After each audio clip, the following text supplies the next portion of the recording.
আজকে আমি কথা বলবো ডিপ্রেশন নিয়ে। ডিপ্রেশনের অর্থ বলবো বাংলাতে। আপনারা অনেকেই আছেন যে এই যে বিষণ্ণতা বা ডিপ্রেশন যেটাকে বাংলা বলা হয় থেকে এটার যে সঠিক যে পদ্ধতি বা এটা আসলে কখন ডিপ্রেশন বলবো সেটা আপনারা জানেন না। যার প্রেক্ষিতে কি হয় যে আপনার যে কোনো রকমের বা সমস্যা হোক না কেন, হয়তো আমার মন খারাপ, এর জন্য আপনি বলে ফেলে যে ডিপ্রেশন। আসলে কি অ্যাকচুয়ালি সেটা না। এই ভিডিওটি প্রথম থেকে শেষ পর্যন্ত দেখলে আপনি বুঝতে পারবেন যে আসলে ডিপ্রেশনের যে পুরো মিনিংটা বা লক্ষণটা, যে আমরা যারা ডায়াগনোসিস করি, সাইকাটিস্ট অথবা সাইকোলজিস্ট যারা ডায়াগনোসিস করেন, তারা আসলে কিসের বেজিসে করেন। সো ডিপ্রেশনের বাংলা অর্থ তো আমরা বললামই যে এটা বিষণ্ণতা। এটা কিন্তু মানসিক স্বাস্থ্যের জন্য খুবই গুরুত্বপূর্ণ একটা বলা যায় যে মেন্টাল হেলথ ইলনেস। কারণ দেখা যায় যে প্রায় 8 থেকে 10% মানুষ বাংলাদেশের তারা কোনো না কোনোভাবে ডিপ্রেশনে ভোগে। এবং এটা আপনার একটা জিনিস মনে রাখে, যারা সুইসাইড করে তাদের 90+ অর্থাৎ 90%-এর উপরই কোনো না কোনো সময় তাদের ভিতরে ডিপ্রেশনে থাকে। এখন এই ডিপ্রেশন বা বিষণ্ণতা এর যে বিষয়টি যেগুলো কাজ করে বর্তমানে দেখা যায় যে বেশিরভাগই মানুষ হচ্ছে যে এই ডিপ্রেশনে পড়ে যাচ্ছে। ডিপ্রেশনে পড়ে যাওয়ার ক্ষেত্রে কি হয়, তারা তাদের যে কাজগুলো ঠিকমতো করতে পারে না, অনেক দেশের সম্পর্ক বজায় রাখতে পারে না। দেখা যায় এই যে একটা যন্ত্রণা, এটা একটা মানসিক চাপ, এটা অনেক দিন ধরে তাদের ভিতরে থাকতে হয়, থেকে যায়। সো আজকের এই ভিডিওটিতে আরো ডিটেলস আমি বলছি, আপনার প্রথম থেকে শেষ পর্যন্ত থাকবেন। এবং আপনি যদি আমার চ্যানেল নতুন হয়ে থাকেন, আশা করব চ্যানেল সাবস্ক্রাইব করে রাখবেন। ডিপ্রেশন বলতে বলা হয়ে থাকে যে দীর্ঘস্থায়ী হতাশা বা মন খারাপের একটি মানসিক অবস্থা।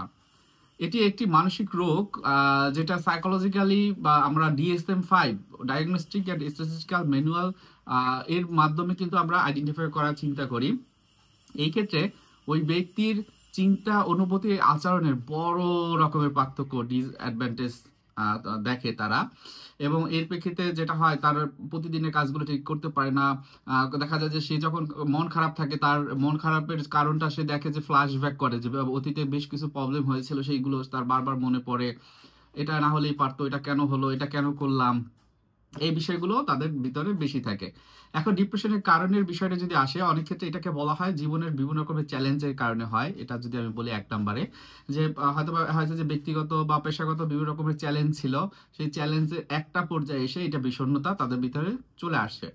তারপর আমি যদি 2 নম্বরে বলি, জেনেটিক্যাল প্রভাবটা খুবই গুরুত্বপূর্ণ। অর্থাৎ জিনগতভাবে, অর্থাৎ পরিবার বা বা পরিবার বলতে আমার ফ্যামিলি, অথবা মা বাবা ভাই বোন, অথবা এর পূর্বপুরুষ যা দাদা বা তার ফ্যামিলির কারো যদি থাকে, সেই ক্ষেত্রে কিন্তু পরবর্তীতে এটা চলে আসতে পারে।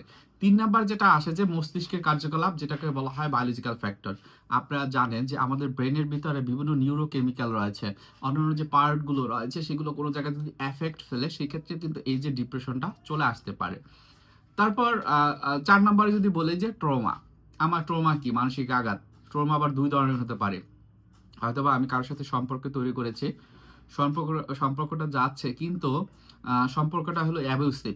সে আমাকে কথা শোনায়, তার কথা শুনে আমার মন খারাপ হয়ে যায়, কারোর সাথে মিশি না, কারোর সাথে চলি না। এটা যখন অনেকদিন ধরে থাকবে, এটা ট্রমার আমরা বলি ছোট হাতের টি, ট্রমা, মানসিক আঘাত। আবার কিছু কিছু আছে বড় রকমের ট্রমা, হয়তো হয়ে গেছে আমার ফ্যামিলি অনেক বড় একজন কেউ মানে মারা গিয়েছে, ডেথ হয়ে গেছে, অথবা আমি কোনো একটা অ্যাক্সিডেন্ট দেখলাম আমার চোখের সামনে। আপনারা দেখেন এই যে আগুন লেগে গেছে, বা অনেক সময় বাচ্চারা স্পেশালি এটা কিন্তু এফেক্টেড হয়। সো এই ধরনের কোনো এফেক্ট যদি আমার থাকে, সেক্ষেত্রে একটা সময় বিষণ্ণতা চলে আসতে পারে। অনেক ক্ষেত্রে কি হয় যে আমি যদি বলি 5 নম্বরের যে বিষয়টি, সেটা হলো শারীরিক অসুস্থতা। অসুস্থতার বিষয়টা হয়তো বা এমন হয়েছে অনেক দিন ধরে অসুস্থ থাকছি হয়তো বা ডায়াবেটিসের কারণে বা হার্টের সমস্যার কারণে থেকে যাচ্ছি। এটাও একটা সময় কিন্তু তার ভিতরে একটা বিষণ্ণতা বোধ তৈরি করতে পারে। এখন ডিপ্রেশনের লক্ষণগুলো আপনারা একটু খেয়াল করবেন যে এই লক্ষণগুলো আপনাদের ভিতরে আছে কিনা। আমরা DSM-5 অনুযায়ী ওখানে যে লক্ষণগুলো বলা হয়েছে, ওখানে বলা হয়েছে এটা 2 মাস বা 2 থেকে 3 সপ্তাহ বা 1 মাসের ভিতরে কিন্তু তা আপনার ভিতরে যদি থাকে, তাহলে আপনি ধরে নিতে পারেন যে আপনার ভিতরে বিষণ্ণতা যে নামে যে রোগটি, মানসিক রোগটি, সেটি আছে। প্রথমে বলা হয় দীর্ঘস্থায়ী মন খারাপ। দ্বিতীয়ত কাজের প্রতি আগ্রহ হারিয়ে ফেলা। তৃতীয়ত হলো অতিরিক্ত গুম হওয়া অথবা একদম গুম না হওয়া।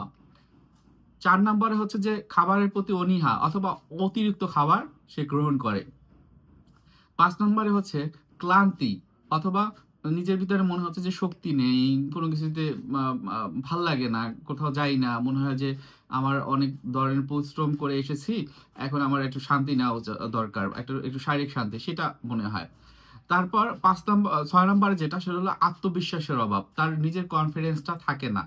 সেই আসলে কি, সেই যে একজন পার্সন তার লাইফে যে অনেক রকমের ভিক্টোরিয়া আছে, অনেক বিষয়, অনেক রকমের বিজয় আছে, তার অনেক ফলাফলের ক্ষেত্রে সে অনেক ভালো করেছে, সেটা সে মনেই করতে পারে না। এরপর 7 নম্বর যেটা হয় যে মেজাজ খিটখিটে হয়ে যাওয়া, অল্পতেই রেগে যাচ্ছে, কারোর সাথে কথা বলছে না, কেউ কথা বলতে আসলেই তাকে বকাঝকা করে দিচ্ছে।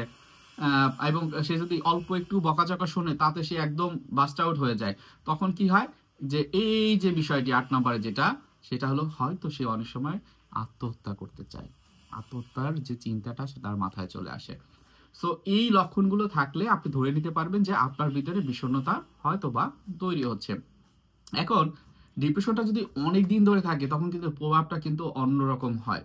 সেটা আমার মনের যে প্রভাবটা সেটা কিন্তু শরীরে চলে আসে। আমার বুক ধড়ফড় করে, শ্বাস নিতে কষ্ট হয়, দম আটকে গেছে মনে হচ্ছে, মাথা ভারী ভারী লাগে, পেটে সমস্যা হচ্ছে বারবার। সো এই লক্ষণগুলো কিন্তু হতে পারে।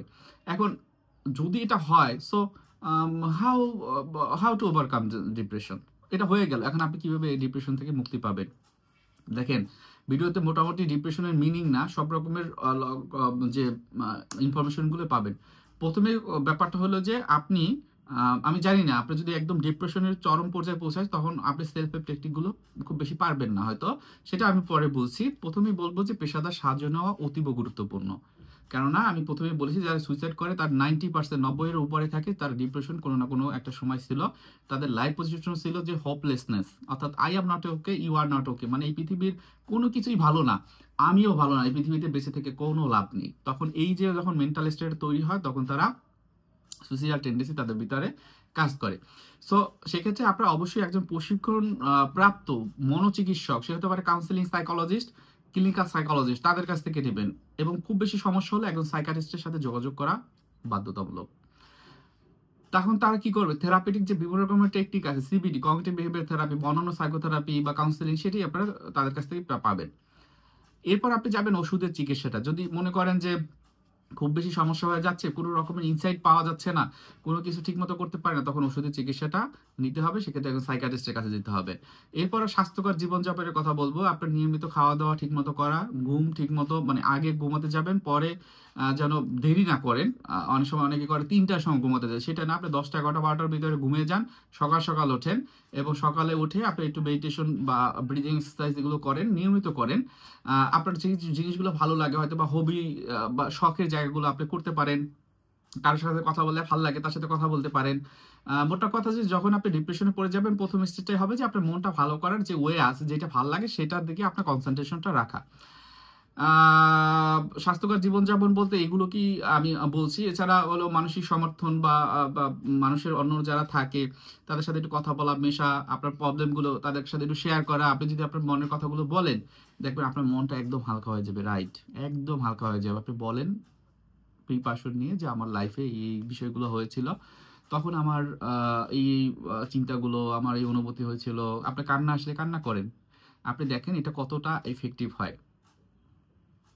এবং মেডিটেশন বা রিল্যাক্সেশনের যেটা কথাটা বললাম সেটা আপনি করতে পারেন। এটাও আপনার যে ফ্ল্যাশব্যাক হয়, ওই অতীতের কোনো একটা বা একাধিক ঘটনাগুলো বারবার মাথায় আসে, সেগুলো দেখবেন আপনি নিজে নিজে কমিয়ে নিয়ে আসতে পারবেন। এখন বাংলাদেশের ডিপ্রেশনের যে চিকিৎসাটা সেটা কোথায় পাবেন? আপনি যে ঢাকাতে থাকেন, আপনি সরকারি এবং বেসরকারি অনেক হসপিটালে পাবেন। আপনি যদি চান যে কোনো চেম্বারে দেখাবেন বা আলাদাভাবে দেখাবেন, সেটি একটু গুগল করে আপনারা খুব ভালোভাবে জানতে পারেন। আপনারা চাইলে আমাদের এই যে পাইনাল মেন্টাল হেলথ কেয়ার সেন্টার, যেটা হলো মিরপুর 2 অবস্থিত, সেখানেও আসতে পারেন, বা আপনার কাছাকাছি যেখানে হয় সেখানে নিতে পারেন। আপনার যদি মনে হয় যে ফাইন্যান্সিয়াল চ্যালেঞ্জ, সেক্ষেত্রে আপনার সরকারি যে হসপিটালগুলো আছে সেখানে গিয়ে আপনি হলো ওইখানে যে সাইকিয়াট্রিস্ট আছে তাদের কাছ থেকে আপনি মাত্র 10 টাকা, 20 টাকা বা 30 টাকা একটা টোকেন নিয়ে তাকে দেখাতে পারেন। কিন্তু এরপরে আপনার যে দরকার হবে সেটা কাউন্সেলিং বা সাইকোথেরাপি, সেটা অবশ্যই একজন প্রফেশনাল কাউন্সেলিং এর কাছে নেওয়ার চেষ্টা করবেন। সো এভাবে যদি আপনি চিকিৎসা নেন তাহলে আশা করি আপনার এই যে ডিপ্রেশন সেটা থাকবে না। এবং এই ডিপ্রেশনের কি লক্ষণ, আপনার ডিপ্রেশনের কারণ, সবকিছু আমি বলে দিলাম। সো আজকে ভিডিওটি এখানে রাখছি। আপনাকে অসংখ্য ধন্যবাদ যে প্রথম থেকে শেষ পর্যন্ত আমার ভিডিওটি দেখেছেন, এবং যে প্রথম সাবস্ক্রাইব করেছেন বা আগে সাবস্ক্রাইব করে রেখেছেন, এখন লাইক করেছেন। সো ভালো থাকেন, সুস্থ থাকেন। অবশ্যই আমি অপেক্ষা করব পরবর্তীতে কোনো একটা ভালো একটা ভিডিও নিয়ে আসার জন্য। আসসালামু আলাইকুম।